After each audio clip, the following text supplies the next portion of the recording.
Hi hello welcome back to Ranju Racho YouTube channel. ನಾನಿವತ್ತು ಮಾಡ್ತಿರೋ vlog ಬಂದು ನಮ್ಮ ದೇವಸ್ಥಾನದಲ್ಲಿ ದೇವಿನ ವಿಸರ್ಜನೆ ಮಾಡಲು ಹೋಮ ಮಾಡಿಸ್ತಾ ಇದ್ವಿ. ಹಾಗೆ ಪೂಜಾರಪ್ಪ ಬಂದು ಹೋಮ ಮಾಡೋಕ್ಕೆ ಎಲ್ಲ ರೆಡಿ ಮಾಡಿಕೊಂಡು ಹೋಮ ಕೂಡ ಮುಗಿಸಿದ್ರು.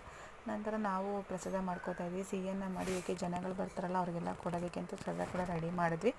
ನಂತರ ಸ್ವಾಮಿಗಳು ಅಭಿಷೇಕ ಮಾಡಿಸ್ತಾರೆ. ದೇವಿಗೆ ತೊಳೆದು ಅರ್ಶಿನ ಕುಂಕುಮ ಇಟ್ಟು ಪೂಜೆ ಮಾಡಿ ಅಭಿಷೇಕ ಮಾಡ್ತಾರೆ. ಹಾಲು, ಮೊಸರು, ತುಪ್ಪ, ಬೆಣ್ಣೆ, ಜೇನುತುಪ್ಪ, ಮೊಸರು, ಬಾಳೆಹಣ್ಣು, ಖರ್ಜೂರ ಅದೆಲ್ಲ ಅಭಿಷೇಕ ಮುಗಿಸಿ ನಂತರ ದೇವಿನ ಮತ್ತೆ ತೊಳೆದು ಅದಕ್ಕೆ ಅರಿಶಿನ ಕುಂಕುಮ ಇಟ್ಟು ಪೂಜೆ ಮಾಡಿ ಸೀರೆ ಉಡಿಸಿ ಅಲಂಕಾರ ಮಾಡಿ ಪೂಜೆ ಮಾಡ್ತಾರೆ.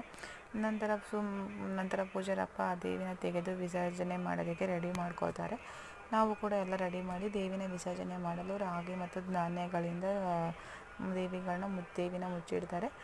ಇದು ಆಮೇಲೆ ನಾವು ಕಳಶ ಪೂಜೆ ಮಾಡಿ ದೃಷ್ಟಿ ಆಯಿರೋದ್ರಿಂದ ಒಂದು ತೆಂಗಿನಕಾಯಿ ಎಲ್ಲ ಹೊಡೆದು ಈ ಪೂಜೆ ಎಲ್ಲ ಮಾಡಿ ವಿಸರ್ಜನೆ ಮುಗಿಸ್ತೀವಿ. ಇದಾಗಿತ್ತು ಇವತ್ತಿನ ವ್ಲಾಗ್. Thank you. ಎಲ್ಲ ಸಬ್ಸ್ಕ್ರೈಬ್ ಮಾಡಿ.